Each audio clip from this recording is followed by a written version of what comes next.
Here's what the writers of General Hospital don't want you to realize. The show isn't dying, it's committing creative suicide. In the grand soap opera pantheon, General Hospital once occupied a hallowed place, a decades-long carousel of glamour, scandal, and emotional combustion. Today, it more closely resembles a halfway house for lost plotlines, discarded moral codes, and an endless parade of characters so rewritten they might as well carry witness protection IDs. The show's universe has expanded beyond reason, yet somehow contracted in soul. Every episode now feels like an overcrowded elevator. Too many people, too little air, and everyone pretending to be somewhere else. The current writing team has achieved a near miraculous feat.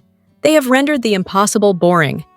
Murderers lack menace, heroes lack purpose, and romance, once the lifeblood of the genre, now reads like forced community service between actors with zero chemistry. If the show were a medical chart, the diagnosis would be severe narrative arrhythmia. The prognosis? Terminal unless revived by a transfusion of logic, passion, and dignity. Michael Corinthos, the brooding redeemer and accidental sex symbol. Let us begin with Michael Corinthos, the lone ember flickering amid the wreckage. His current incarnation, portrayed by the criminally magnetic Rory Gibson, radiates enough intensity to distract from the writing's absurdity. The man could read tax codes and still have fans fanning themselves like debutantes in a Tennessee summer. His brooding stare has single-handedly resurrected a character long buried beneath self-righteous sermons and recycled trauma. Of course, his newfound charisma only underscores how catastrophically uneven the show's treatment of its leading men has become. Michael's predecessor, Chad Duell's version, often appeared as though he'd rather be anywhere else, which, given the material, was entirely understandable. One could almost sympathize with his monotone delivery. After all, it's difficult to inject vitality into dialogue that feels written by a malfunctioning chatbot with a moral superiority complex.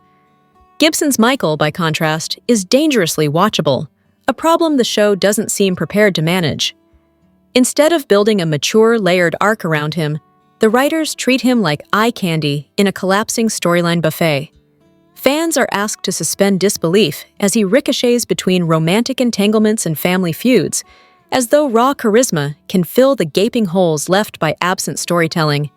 It's a rare occasion when a soap actor's departure rumor causes panic, not because of narrative consequence, but because the show would lose its only remaining pulse, Lucy Coe, the miswritten matriarch of mayhem. Then there's Lucy Coe, the patron saint of chaos, comic timing, and underappreciated talent. Lynn Herring's portrayal remains one of the few consistent pleasures left in Port Charles. For nearly 4 decades, she's managed the impossible, delivering hysteria without becoming hysterical, glamour without vanity, and absurdity with grace. Yet the current writing treats her less as a multifaceted icon and more as an aging cartoon, a relic wheeled out to shriek for comic relief. It's not merely disrespectful, it's malpractice. Lucy once embodied the quintessential soap paradox, schemer and sweetheart, sinner and savior. She conned, cried, and cared in equal measure. Her feuds with Catherine Bell and sparring matches with Scott Baldwin were operatic in the best sense, outlandish yet rooted in emotional truth. Now, she's reduced to a parody of her former self, a vapid caricature written by people who clearly never studied her history. The show has forgotten that Lucy's flightiness was once camouflage for cunning. She was the jester who outwitted kings, the comic relief with moral backbone. Today, the writers have her bumbling through scenes that mock her intelligence, a travesty given Herring's capability. The woman could deliver Shakespearean subtext while auctioning her clothes for charity. She deserves dialogue that remembers that. Ava Jerome, the last queen. Standing in contrast, Ava Jerome remains the show's last unbroken thread to the grand soap tradition of power and danger wrapped in couture. Maura West plays her with the poise of a venomous orchid, gorgeous, deadly, and impossible to ignore. Ava doesn't enter a room, she conquers it.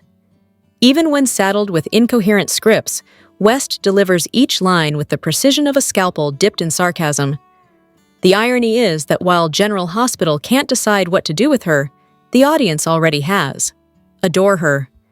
She elevates every scene she touches, from emotional confessions to casual villainy. She is what daytime television was built for. A woman so self-aware that her flaws become weapons, and her pain becomes fashion. Yet, instead of giving her worthy opponents, Tracy Quartermain, for instance, the show keeps recycling the same dull romantic entanglements, wasting one of the best actresses in the genre on plots that read like fan fiction gone corporate. The writer's refusal to pair Ava with equals is symptomatic of a larger disease: fear of complexity. Heaven forbid a woman over 40 have depth, agency, and allure without being punished for it. Ava is the one character who could carry the torch of the show's old glamour into its modern chaos, but the writers keep dimming her light in favor of tepid subplots about redemption arcs no one asked for. Drew Kane and Willow Tate, the unholy union of boredom and manipulation. If Michael represents the show's surviving spark, Drew and Willow are the wet blanket smothering it. Few couples in recent soap history have inspired such collective revulsion. He's a hollowed-out hero turned gaslighting bully. She's a self-righteous saint whose halo now doubles as a blinding ring light of hypocrisy. Together, they form a power couple only in the sense that they could drain the power grid of emotional investment. The show's handling of Drew borders on psychological warfare against its audience. Once positioned as a noble alternative to his morally compromised brother Jason, he has since devolved into a narcissistic tyrant whose chief skill is browbeating women into submission. His interactions with Willow, equal parts coercion and condescension, play like domestic violence awareness PSAs that forgot to end. The writer's insistence on rehabilitating him through contrived redemption only deepens the disgust. Some characters aren't misunderstood, they're just irredeemable. As for Willow, she's less a character than a narrative prop. Her sanctimony has reached such levels that sainthood now feels like a demotion. The writers seem determined to protect her from consequence, even if it means sacrificing logic, consistency, and entire supporting casts. Her misplaced loyalty to Drew, at the expense of her daughter Scout's emotional well-being, transforms her into an accomplice in mediocrity. It's difficult to root for a woman whose every action screams moral superiority while her choices drip with ethical rot. Scout, the inconvenient child. Of all the casualties in this writing massacre, Scout, the orphaned daughter of Drew and the late Sam, is the most poignant. She exists less as a child than a logistical inconvenience, a living reminder of storylines the writers have no interest in honoring. Her absence from meaningful scenes is not accidental. It's strategic. If viewers were forced to see her reaction to Drew's emotional neglect or Willow's manipulative affection, the facade of redemption would crumble instantly. By keeping Scout off screen, the show spares itself the need to depict the moral consequences of its characters' behavior. But absence is not neutrality, it's cowardice. A soap that once specialized in messy familial drama now hides from the very thing it used to master, the fallout of adult selfishness on the innocent. The omission doesn't just weaken Drew and Willow's credibility, it exposes the writer's aversion to depth. Portia Robinson, the flawed realist among the phonies. If there is any character left who resembles an actual human being, it's Portia Robinson. She lies, manipulates, and self-sabotages, but at least she does so for reasons that make sense. Her love for family drives her bad decisions, her insecurities are visible, and her contradictions feel earned. She's the kind of woman who might break the law to protect her child, but only after agonizing over it, and then lying about it poorly. What makes Portia fascinating is that she embodies what the show's moral universe used to allow: imperfection without total vilification. She's messy, not monstrous. But the same cannot be said for the men orbiting her, whose hypocrisy could power the hospital's backup generators. Curtis, in particular, treats honesty as a sacred commandment while conveniently forgetting his own betrayals. If Portia is guilty of deceit, he's guilty of self-righteousness so thick it should come with a warning label. And yet, among the sterile plots and soulless couples, Portia remains alive. Viewers may not always like her, but at least she provokes something other than apathy, a rare achievement in modern GH. The May-December delusion of all the creative sins in the show's recent history, the obsession with May-December romances may be the most tone-deaf. What once played as glamorous fantasy has curdled into unsettling spectacle. Watching middle-aged men pursue women young enough to be their interns doesn't feel romantic. It feels like HR training material. The writers defend it as soapy tradition, but even tradition requires taste. The problem isn't age difference, it's the power dynamic. When a 50-something man seduces a woman who still shops in the young professional section, the supposed seduction reads like midlife panic masquerading as plot. Worse still, General Hospital insists on repeating this formula while ignoring its vast stable of mature, capable actresses.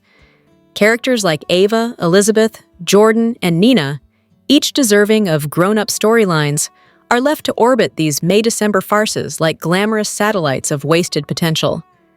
Meanwhile, the show preaches moral outrage over trivial crimes while hand-waving away genuine predation. Luke and Laura's legendary love story, once lionized, now reads like a case study in cultural amnesia. The writers would do well to remember that nostalgia is not absolution, the erosion of consequence. At its core, the modern General Hospital suffers from an absence of consequence. Once upon a time, betrayal had fallout, secrets had half-lives, and redemption had to be earned. Now, accountability is optional, morality negotiable, and memory apparently reversible. Characters commit felonies before lunch and attend charity galas by dinner. The town's moral compass spins so violently it could power a wind farm. This erosion of consequence has infected even the show's structure. Once compelling arcs are abandoned mid-sentence, replaced by new twists that contradict everything that came before. Emotional continuity has been replaced by narrative amnesia, as though viewers will simply forget what they watched last week. It's not that the audience has grown too sophisticated, it's that the writers have grown too lazy. Soaps thrive on melodrama, but melodrama without consequence is just noise. Conclusion: a beautiful disaster, still worth watching. And yet, here we are, still watching, still hoping, still waiting for the next miracle amid the madness, because even in its current state, General Hospital remains a beautiful disaster. The actors, those battle-hardened survivors of incoherent scripts, still deliver moments of genuine artistry. The fans, equal parts critics and romantics, refuse to abandon ship, perhaps because we all know that even when GH is terrible, it's our kind of terrible. If the show's writers could rediscover the courage to let their characters be complex, to let heroes falter, villains charm, and relationships evolve with emotional honesty, it might yet return to glory. Until then, we'll keep watching the wreckage, wine in hand, muttering, "It used to be so good," as though that alone might summon the ghosts of Port Charles' past. If General Hospital were a living organism, it would be an elderly patient on life support, suffering from repeated organ rejection, not from disease, but from its own doctor's negligence. The scripts function like self-inflicted wounds, erasing years of character development in the name of fresh storytelling, as if decapitating your history were a form of creative rejuvenation. The tragedy of modern GH is not simply that it's poorly written, that would almost be forgivable, but that it actively dismantles everything that once made it compelling. The show has become a masterclass in narrative sabotage, taking rich, complex characters and reducing them to props in an endless cycle of shallow melodrama and psychological vandalism. Kevin and Lucy, the ruined royalty of romance. Once upon a time, Kevin and Lucy were the gold standard of soap opera coupling, sexy, funny, dysfunctional, and somehow profoundly human. Their chemistry wasn't just palpable, it was radioactive. They fought like lovers and loved like fighters, two eccentrics orbiting one another's chaos with perfect rhythm. Theirs was the kind of passion that could carry an entire network. Now? They're strangers sharing a ghost of a script. The Kevin of today is a lobotomized echo of the man who once brought emotional depth and complexity to the screen. His treatment of Lucy borders on public disrespect. A man once consumed by her now speaks to her as though she's an inconvenience he can't delete. The very soul of their relationship, its humor, tension, and tenderness, has been buried under layers of contempt and laziness. Worse still, the writers have rewritten history to justify this lifelessness. The vibrant, empathetic Kevin, who once wept over his patients, now delivers dialogue that could have been written by a malfunctioning therapy bot. Meanwhile, Lucy's intelligence and nuance have been surgically removed in favor of clownish exaggeration. What once felt like two equals in a constant dance now reads like a bitter man tolerating a caricature. It's not simply disappointing, it's insulting. These are legacy characters who carried General Hospital through entire eras, and this is their reward: demotion to supporting clowns in a circus that used to be a cathedral. Laura Spencer Collins, the queen who deserved a better kingdom, Laura Spencer, once the beating heart of Port Charles, now drifts through scenes like a weary monarch forced to preside over a kingdom of idiots. The woman who once embodied rebellion, heartbreak, and strength has been reduced to a reaction machine, existing largely to deliver exposition and remind the audience who's related to whom this week. This is the woman who survived cults, mobsters, and multiple resurrections of the dead. Now she's lucky to get a coherent sentence of dialogue that isn't a recap of someone else's storyline. The writers seem terrified of giving Laura interiority, as though acknowledging her humanity might distract from the younger, shinier chaos they keep trying to sell. And yet, when the camera catches her, even in silence, Jeannie Francis can still summon the storm. Her eyes alone convey a history the writing refuses to honor. That, perhaps, is the cruelest irony. The actress carries decades of storytelling in her face, while the script pretends those decades never happened. Laura deserves better than to be a bystander in her own legacy. A queen should not have to narrate the decline of her own empire. Martin Gray, from legal eagle to legal embarrassment, the show's treatment of Martin Gray exemplifies its favorite pastime, turning once interesting men into useless punchlines.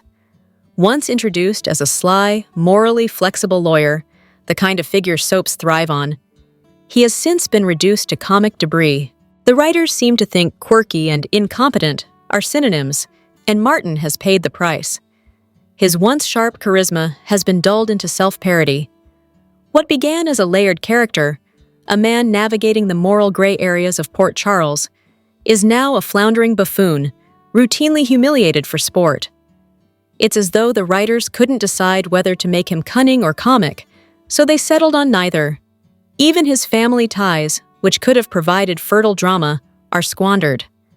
When Laura inevitably discovers his complicity in the latest scheme, viewers are expected to believe her rage stems not from betrayal, but from disappointment in his stupidity. The tragedy is not that Martin fell from grace, but that the writers pushed him. Sonny Corinthos, the Mafia Messiah. No one asked for. No discussion of GH's moral decay would be complete without the perennial problem known as Sonny Corinthos.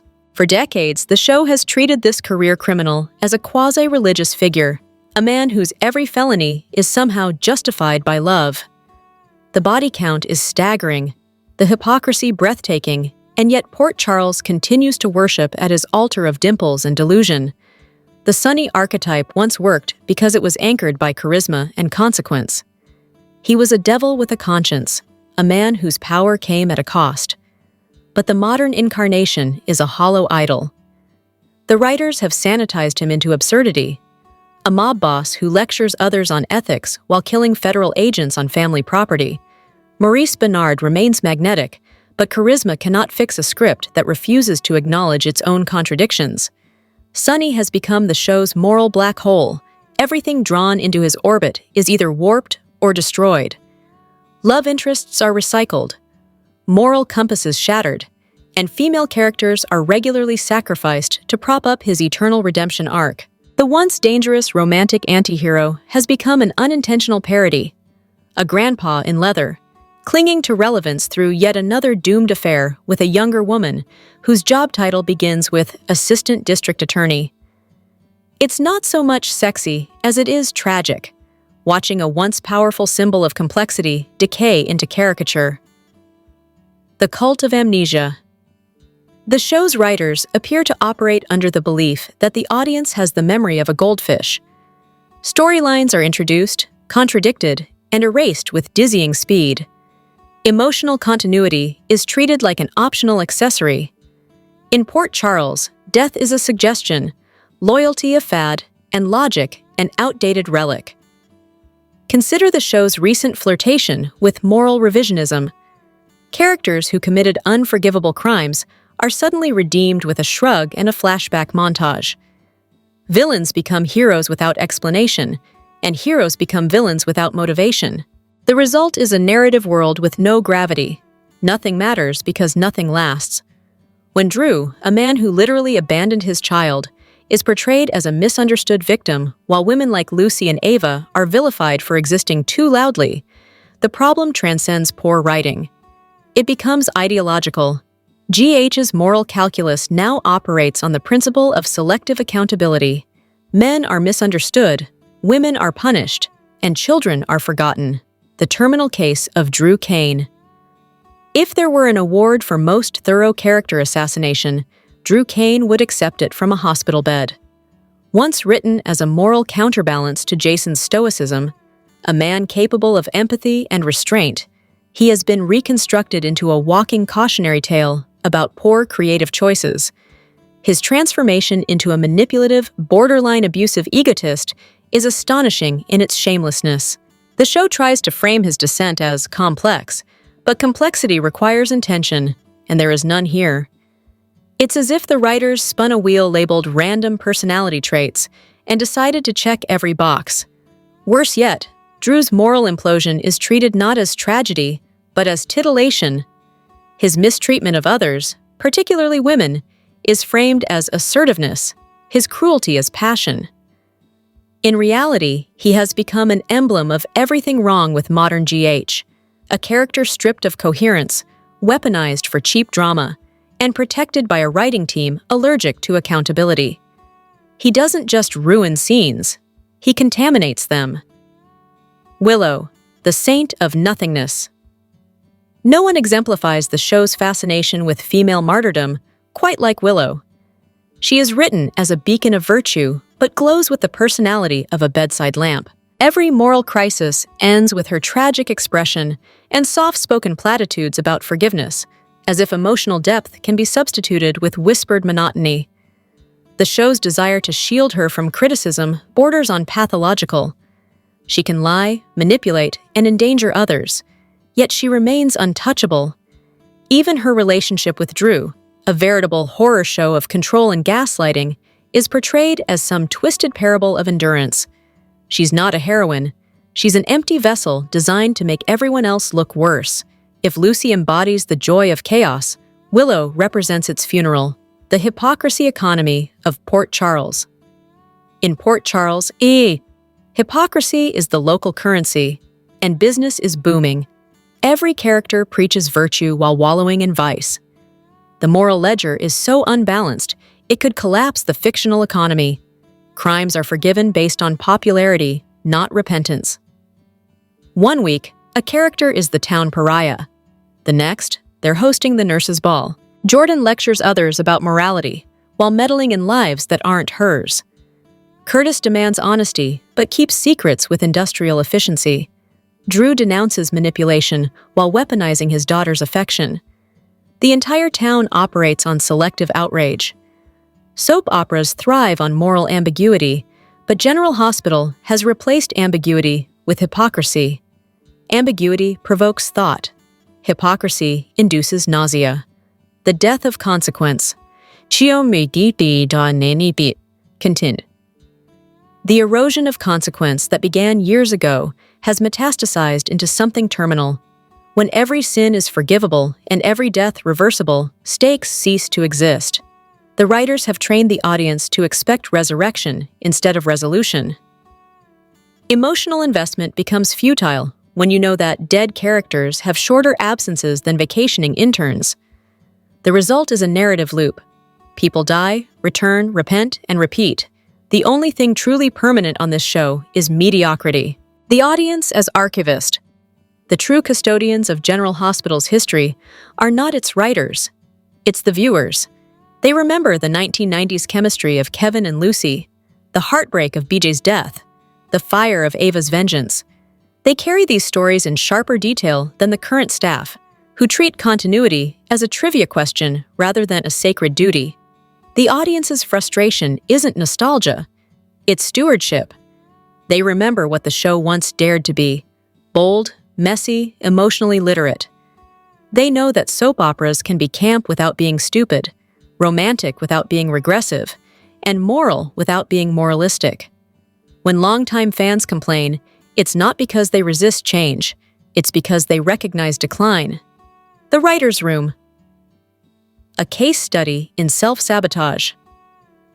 One can almost imagine the current writer's room as a chaotic experiment in group amnesia. Every week, someone seems to erase the previous week's script and start anew, continuity be damned. Plot threads dangle like forgotten IV lines, and characters reappear from narrative comas with personalities that bear no resemblance to their former selves.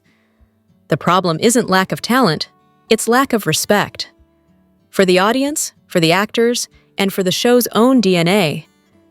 General Hospital used to know what it was: an operatic collision of love, greed, morality, and melodrama. Now, it's a Frankenstein's monster stitched together from better eras. In memoriam, the characters who still deserve better. Lucy, Kevin, Laura, Ava, even Michael. These characters are the reason viewers still tune in.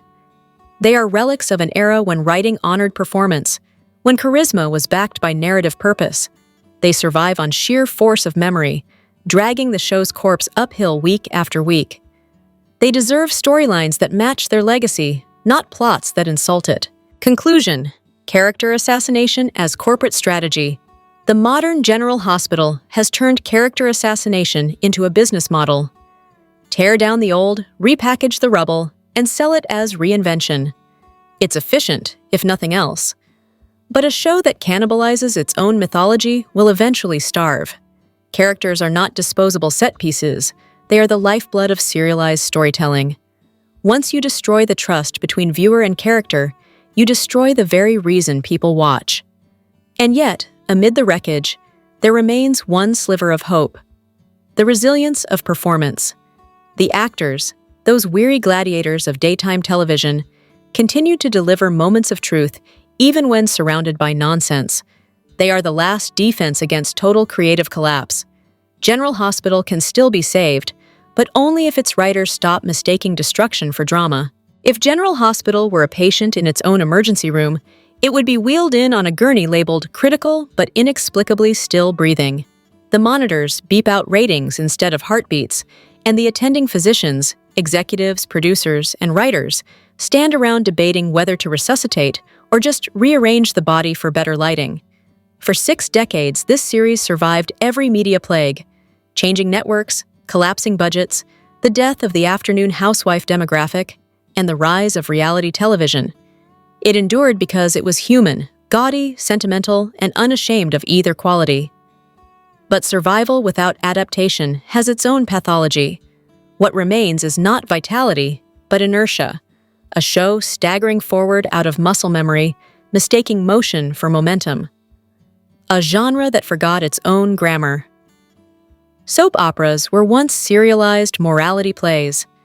Every betrayal came home to roost. Every secret had a half-life. And every kiss could end a dynasty. The form was addictive precisely because it obeyed emotional logic, even when it defied practical one. General Hospital has abandoned that grammar. Scenes no longer build upon each other. They stack like unread memos.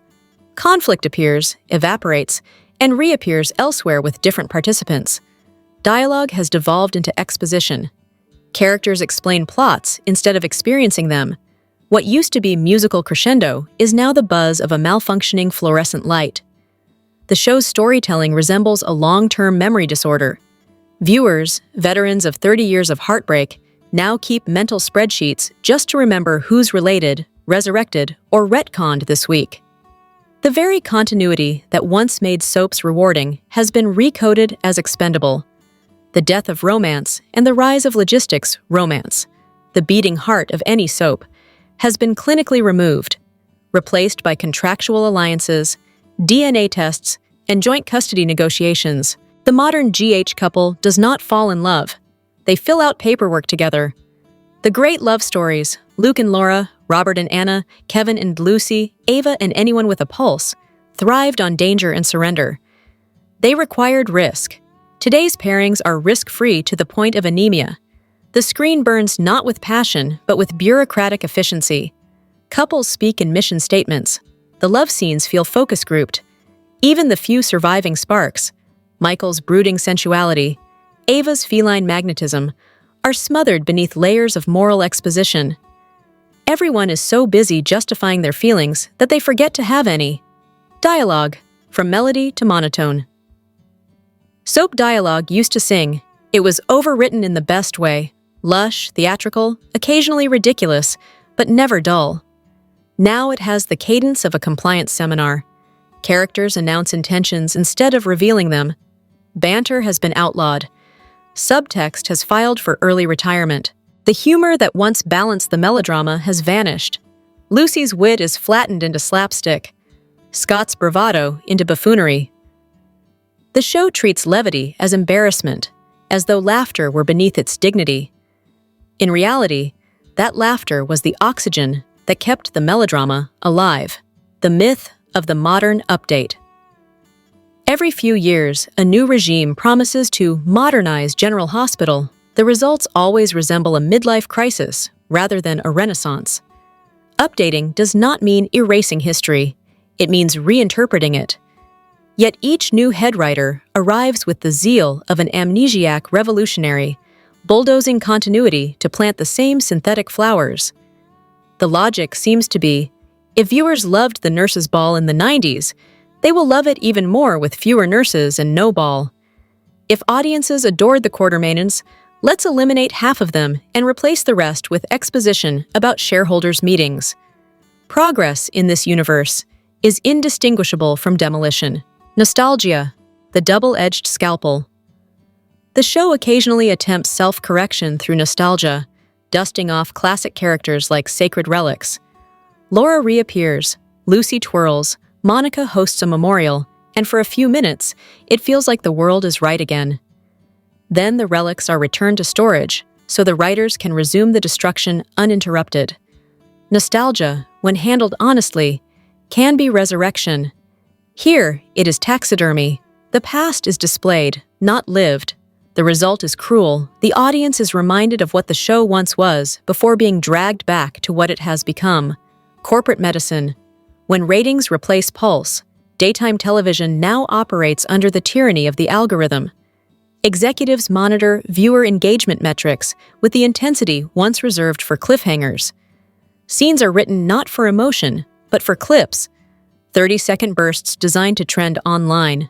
The slow burn of traditional storytelling doesn't survive in a culture that measures success by hashtags. The irony is that in chasing virality, the show has lost vitality. The patient's heart still beats, but it no longer pumps blood. It circulates nostalgia. Every creative decision is a defensive maneuver. The writers write not what they love, but what they think will offend least. The result is television without conviction. A soap stripped of its own soapiness. The missing middle, where generations collapsed. General Hospital once thrived on generational layering. Grandparents, parents, and children all entangled in the same web of deceit. Now the web has holes large enough to drive a hearse through. The older generation has been marginalized to plot commentary, while the younger one has been aged, replaced, or forgotten. The show has lost the middle, characters in their 30s and 40s who could bridge eras. Without that connective tissue, the narrative feels disjointed. Teenagers performing adult angst, elders offering exposition, and no one anchoring the world in between. Port Charles has become a city of orphans, narratively and emotionally. Visual decay and the aesthetic of apathy. Even the production has caught the disease. Once, GH gleamed with moody lighting and careful staging. Now it resembles a corporate training video with better cheekbones. Sets are recycled until they lose all sense of place, and the editing rhythm suggests a producer watching the clock rather than the performance. Costuming, once a form of character language, has turned generic. Ava still dresses like a goddess among mortals, but everyone else could share the same off-the-rack wardrobe. It's difficult to believe in heightened emotion when the visuals scream budget cut. Ethics in freefall. The show's moral landscape has deteriorated into absurd relativism. Murderers are absolved before dessert. Liars deliver sermons on honesty. Victims are scolded for lacking empathy toward their abusers. The audience is asked not to feel, but to forgive, endlessly, until forgiveness itself loses meaning. Soap morality used to be simple: sin, suffer, redeem. The formula worked because it reflected human rhythm. Now sin brings applause, suffering brings boredom, and redemption is a line item negotiated between sponsors. When Drew gaslights, Willow smiles beatifically. When Sonny kills, the soundtrack swells. When Lucy lies, she's the town fool. The asymmetry is staggering. Why viewers stay with all this decay, one must ask, why do viewers remain? Habit plays a role, certainly. Nostalgia another. But deeper than that lies a strange affection for chaos itself. Watching General Hospital is like visiting an eccentric relative. You dread the encounter, yet can't resist the stories.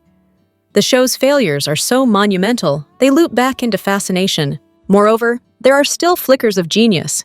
An Ava monologue delivered with surgical precision, a Lucy breakdown that manages to be both farce and tragedy, a quiet scene where Laura reminds us what gravitas looks like. These moments are rare, but they prove the patient isn't entirely dead. The heart still twitches under the rubble. How to save the patient? Resuscitation requires courage, the kind of courage this show used to have in abundance. A few prescriptions: restore consequence. Actions must matter again.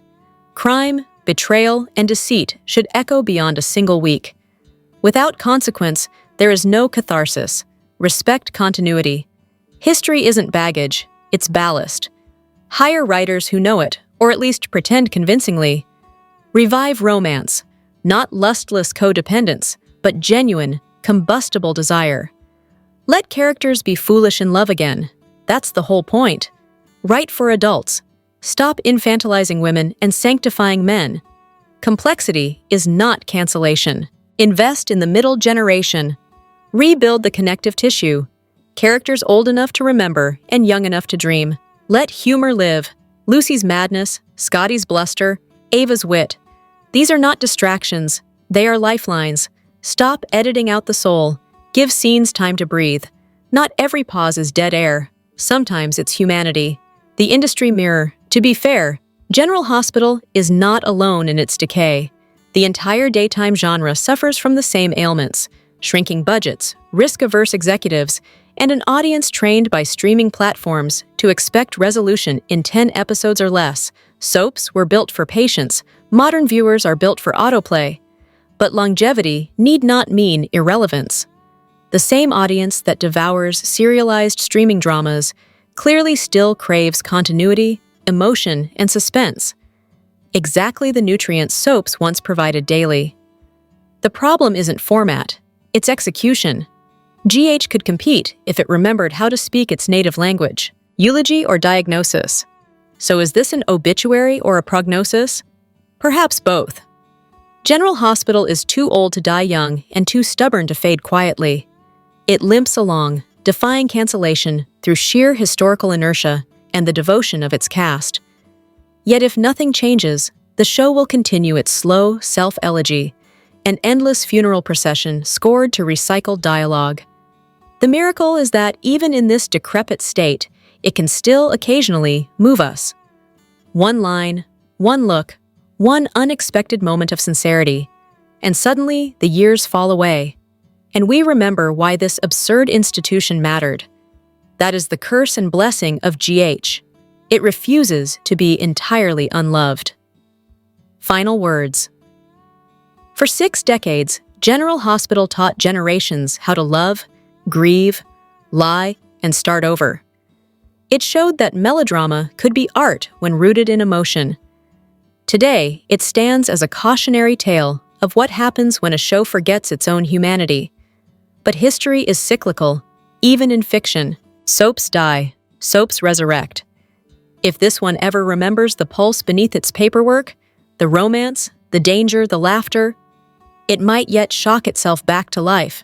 Until then, viewers will keep the vigil, remote in one hand, disbelief in the other, whispering the same line every doctor on the show has uttered for 60 years. We're losing the patient, but there's still a heartbeat.